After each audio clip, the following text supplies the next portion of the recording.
Hi, ready for the story time. So ಒಂದು ಹುಡುಗಿ ಬಂದುಬಿಟ್ಟು ತುಂಬ ವರ್ಷಗಳಿಂದ ದೇವ್ರ ಹತ್ರ ನಂಗೆ ಅದು ಬೇಕು ಇದು ಬೇಕು, ಅದು ಕೊಡು ಇದು ಕೊಡು ಅಂತ ಕೇಳ್ತಾನೆ ಇರ್ತಾಳೆ. ದೇವರು ಫೈನಲ್ ಆಗಿ ಡಿಸೈಡ್ ಮಾಡ್ತಾರೆ, ಓಕೆ ಇವಳ ಬರ್ಡೇ ದಿನ ಇವಳು ಕೇಳಿದ್ದೆಲ್ಲ ಕೊಟ್ಬಿಡೋಣ ಅಂತ ಹೇಳ್ಬಿಟ್ಟು ಅವಳ ಬರ್ಡೇ ದಿನ ಖುದ್ದಾಗಿ ದೇವರೇ ಬರ್ತಾರಂತೆ.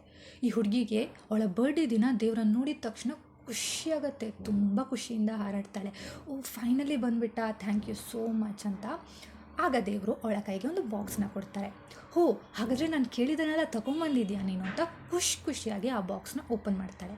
ಬಟ್ ಆ ಬಾಕ್ಸ್ ಖಾಲಿಯಾಗಿರುತ್ತೆ. ಅವಳಿಗೆ ತುಂಬ ಬೇಜಾರಾಗುತ್ತೆ.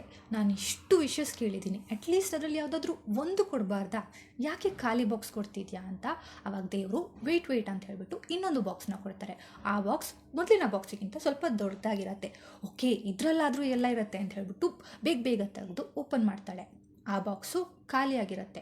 ಅವಳಿಗೆ ತುಂಬ ಬೇಜಾರಾಗುತ್ತೆ. ಯಾಕೆ ನೀನು ನನ್ನ ಬರ್ಡೇ ದಿನ ನನಗೆ ಅಳಿಸ್ತಿದ್ಯಾ, ಯಾಕೆ ನನಗೆ ಬೇಜಾರು ಮಾಡಿಸ್ತಿದ್ಯಾ, ಪ್ಲೀಸ್ ಹೀಗೆ ಬೇಜಾರು ಮಾಡಿಸ್ಬೇಡ, ಅಟ್ಲೀಸ್ಟ್ ಒಂದಾದರೂ ವಿಷ್ನ ಪೂರೈಸು, ಒಂದಾದರೂ ವಿಷ ನಾನು ಕೇಳಿದ್ದನ್ನು ಕೊಡು ಅಂತ ಕೇಳ್ತಾಳೆ. ಆಗ ದೇವರು ಅವಳ ಕೈಗೆ ಇನ್ನೊಂದು ದೊಡ್ಡ ಬಾಕ್ಸ್ನ ಕೊಡ್ತಾರೆ. ಇವಳಿಗೆ ಈ ಸಲ ತುಂಬ ಖುಷಿಯಾಗುತ್ತೆ. ಫೈನಲಿ ಇದರಲ್ಲಾದರೂ ನಾನು ಕೇಳಿದ್ದೆಲ್ಲ ಇದ್ದೇ ಇರುತ್ತೆ ಅಂತ ಖುಷಿಯಾಗಿ ಓಪನ್ ಮಾಡ್ತಾಳೆ. ಬಟ್ ಅದೂ ಖಾಲಿಯಾಗಿಯೇ ಇರುತ್ತೆ. ಅವಾಗಳಿಗೆ ತುಂಬ ಕೋಪ ಬರುತ್ತೆ. ಆ ಬಾಕ್ಸ್ನ ಹರಿದು ಬಿಸಾಡ್ಬಿಟ್ಟು ಆಚೆ ಹೋಗ್ತಾಳೆ. ಬಟ್ ಮನೆಯಿಂದ ಆಚೆ ಹೋಗಬೇಕಾದ್ರೆ ಅವಳಿಗೊಂದು ದೊಡ್ಡ ಸರ್ಪ್ರೈಸ್ ಕಾದಿರುತ್ತೆ. ಇಲ್ಲಿವರೆಗೂ ಅವಳು ಕೇಳಿದ್ದು, ಎಕ್ಸ್ಪೆಕ್ಟ್ ಮಾಡಿದ್ದು, ಅವಳು ಆಸೆ ಪಟ್ಟಿದ್ದು ಎಲ್ಲದಕ್ಕಿಂತಲೂ 10 ಪಟ್ಟು ಮೇಲೆ ಗಿಫ್ಟ್ಸ್ ಅಲ್ಲಿ ಆಚೆ ಅವಳಿಗೋಸ್ಕರ ವೆಯ್ಟ್ ಮಾಡ್ತಿರುತ್ತೆ. ಅವಳಿಗೆ ತುಂಬ ಶಾಕ್ ಆಗಿಬಿಟ್ಟು ತಿರುಗಿ ದೇವ್ರನ್ನ ನೋಡ್ತಾಳೆ.